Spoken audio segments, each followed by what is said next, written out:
TV पर लगातार बारिश की खबरें दिखाई जा रही थी। सोहन भी मजदूरी का काम करने के लिए शहर गया हुआ था। सोहन शहर के पास एक निचली बस्ती में रहता था। जब उसने घर जाते समय एक दुकान पर खबर सुनी तो वो बहुत डर गया था।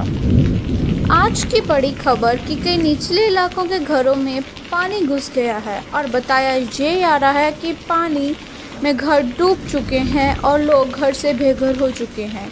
उनके पास खाने के लिए कुछ भी नहीं बचा है, इसलिए लोग अपने घरों को छोड़कर दूसरी ओर जा रहे हैं ताकि वो बच सकें। भैया ये खबर कितनी देर पहले की है? ये तो सुबह ही आ रही थी। भैया मेरा घर भी निचली बस्ती में ही है, इसलिए चिंता हो रही थी। अब मैं चलता हूँ।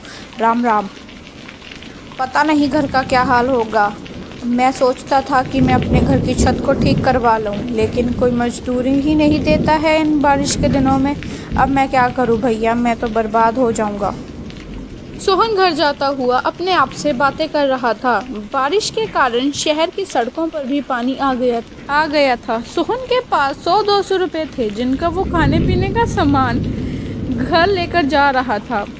उसकी पत्नी और बच्चे घर में घुसे पानी को घर से बाहर निकाल रहे थे। गौरी रुको, मैं मदद करता हूँ, 2 बाल्टी मुझे दो। कितनी देर से बारिश आ रही है, रुकने का नाम ही नहीं ले रही। बारिश रुक जाए तो पानी घर से बाहर निकल जाएगा। तुम चिंता मत करो गौरी, अब तो रात का समय है, हम कल सुबह ही शहर चले जाएंगे। वह दोनों लगातार पानी निकालने का प्रयास करते हैं। थोड़ी देर बाद बारिश रुक जाती है। माँ बापू, बारिश रुक गई। अगर बारिश रुक जाए तो हमें कोई दिक्कत नहीं आएगी, लेकिन शुरू हो गई तो हम कुछ नहीं कर सकते। ये लो कुछ खा लो, जब से आए हो तुमने कुछ नहीं खाया है। हाँ, जल्दी सामान बांध ले, हम सभी जा रहे हैं यहाँ से। बहुत पानी आ चुका है बस्ती में, बड़े पुल पे जा रहे हैं। हाँ बांध रहा हूँ, कुछ खा लूँ, सुबह से कुछ नहीं खाया है मैंने। अगर ज़रूरत पड़ी तो सामान बांध लूँगा।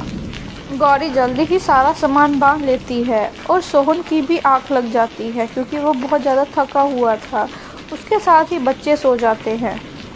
सुबह जब गौरी उठकर देखती है तो उनके आसपास पानी ही पानी था। सभी लोग इधर उधर भाग रहे थे। अरे सोहन जल्दी बाहर निकल, यहाँ पे बाढ़ आ चुकी है, हम नहीं बचेंगे यहाँ पे, जल्दी आ। अरे गौरी जल्दी निकल, बच्चों को लेकर, बाढ़ आ चुकी है यहाँ पे, जल्दी आ। उठो बच्चों, हमें यहाँ से जाना होगा। गौरी सारा सामान तो भीग चुका है, अभी कुछ भी लेके जाना खतरे से खाली नहीं। तुम जल्दी से की तकात पकड़ो, मैं बिट्टू को पकड़ता हूँ। जैसे ही सोहन बिट्टू को पकड़ने के लिए जाता है तभी घर की छत गिर जाती है और घर की छत का एक टुकड़ा बिट्टू को लग जाता है, जिसके कारण उसके सिर से खून निकलने लग जाता है। तभी गौरी रोने लग जाती है। सोना जी कुछ करो, बिट्टू के सिर से बहुत खून बह रहा है, वो आंखें भी नहीं खोल रहा। घबराओ मत गौरी, मैं कुछ करता हूँ। तभी सोहन वहाँ से चले जाता है और इधर उधर मदद मांगने लग जाता है। भैया जी अगर आप रामपुर जा रहे हैं तो किसी डॉक्टर को भेज देना, आपकी बड़ी मेहरबानी होगी। भैया जी तुम्हें यहाँ कोई डॉक्टर नहीं मिलेगा, ये निचला इलाका है, यहाँ कोई डॉक्टर नहीं आता। भैया जी यहाँ पर आपको कोई डॉक्टर नहीं मिलेगा, आप पुल तक पहुँच जाइए, क्या पता आपको कोई मदद मिल जाए। हाँ ये ठीक है, क्या पता कोई मदद मिल जाए। हे भगवान मेरे बच्चे की रक्षा करना। सोहन बाढ़ के पानी में तैरकर पुल की ओर जा रहा था। उधर गौरी का रो रो कर बहुत बुरा हाल था क्योंकि बिट्टू की सेहत बिगड़ती ही जा रही थी, वो बहुत ज़्यादा बीमार हो रहा था। उधर बाढ़ का पानी भी बहुत तेज़ हो रहा था। जी कहाँ रह गए आप, जल्दी आओ, बिट्टू बहुत बीमार है, उसे बहुत तेज़ बुखार आया है। हे भगवान इन्हें जल्दी से भेज दो ना। मेरे बच्चे आंखें खोल, क्या हुआ तुझे? सोहन किसी तरह पुल तक पहुंचता है। उधर भी भाग दौड़ लगी हुई थी। भैया यहाँ पे कोई डॉक्टर मिलेगा? अरे नहीं भाई, इस बारिश में हमारी कोई मदद नहीं करने वाला है, कोई डॉक्टर नहीं मिलेगा। हम गरीबों को कोई नहीं पूछता है यहाँ पे।